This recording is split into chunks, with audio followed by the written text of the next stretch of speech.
We hear it all the time, right? Technology is supposed to be revolutionizing the classroom, putting all the world's knowledge right at a student's fingertips. But what happens when those fingertips are on an island with no internet? Well, let's dive into an incredible story about innovation that was designed for exactly that kind of challenge. And this isn't just some hypothetical question. For Indonesia, a massive nation spread across an archipelago, this is the central problem. I mean, how do you even begin to bridge a digital divide when it's literally separated by thousands of miles of water? For so many students, just finding an internet signal is a daily mission. In this headline, this isn't clickbait. This is real life. The picture you're looking at shows students who have to go to a cemetery, of all places, just to get a signal strong enough for their schoolwork. It's a really powerful image of what they're up against every single day. So, to really get why the solution we're about to talk about is so genius, you have to understand the sheer scale of the problem. We're talking about something way bigger than just slow Wi-Fi. I mean, look at this. You've got students sitting on the side of a highway, not because it's a great place to study, but because it might be the only place they can catch a stable cell signal. It just goes to show you the lengths these kids have to go to just to get online and learn. And you know, the barriers aren't just digital, they're physical too. In places like Jambi, even getting to school is a tough journey. These geographical hurdles often go hand in hand with a total lack of digital infrastructure, which creates this double whammy, this huge barrier to getting a good education. So here's the bottom line. When you combine a sprawling geography like Indonesia's with spotty, unreliable internet, you get this massive gap in educational opportunity. How can a student in a remote village possibly have the same shot as a student in a big, connected city? Answering that question takes a solution that's built for the real world, not some perfect, idealized one. And that's where Kipin comes in. It's an EdTech platform that was designed from the ground up, specifically for Indonesia. Now, what's so cool about Kipin is that it's a homegrown innovator. It's 100% made in Indonesia, which means the team behind it gets these unique challenges on a deep level. And their approach is so unique that it's getting global recognition. I mean, Time named them one of the world's top EdTech companies this year. It's built to work everywhere, from bustling cities to the most remote islands imaginable. And the app itself, it just looks great. It's clean, simple, and makes digital learning feel fun and approachable. A total contrast to the struggles we just saw. But honestly, the slick design is just scratching the surface. The real magic, the real genius, is in the technology that's running under the hood. This right here is the heart of the innovation.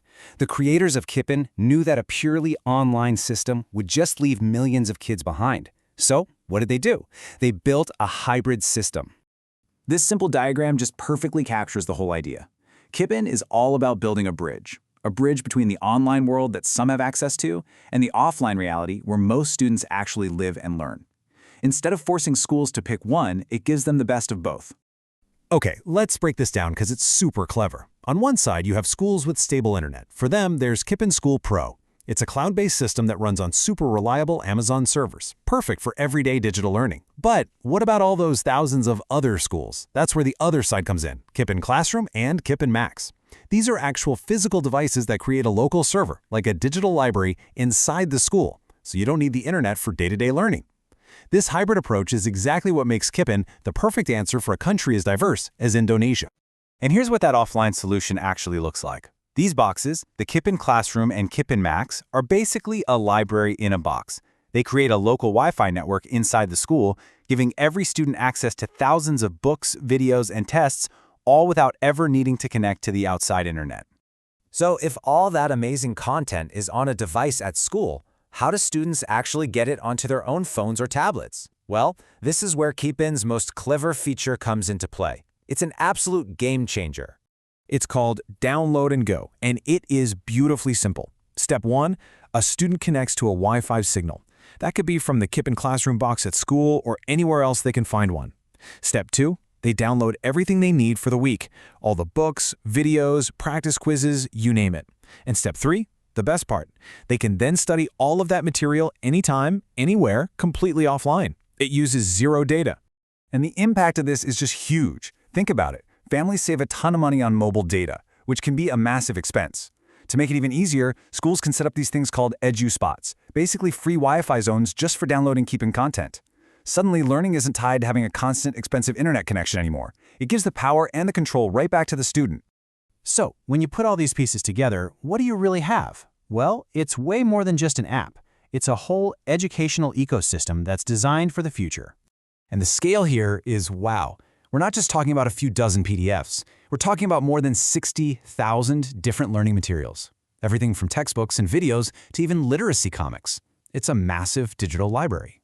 And what's absolutely crucial is that all of this content is officially aligned with Indonesia's Ministry of Education curriculum. It covers every single grade level, from preschool all the way up through high school and vocational schools.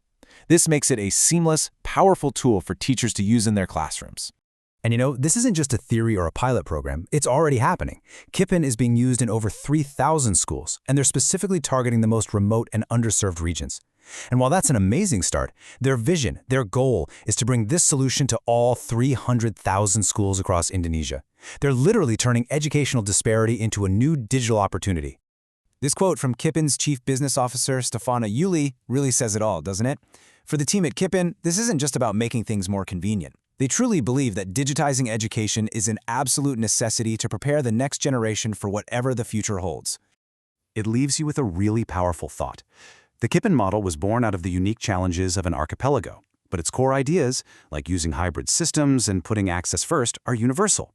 It really makes you wonder if this kind of smart, thoughtful technology can bridge the digital divide across 17,000 islands, what other impossible gaps can we close?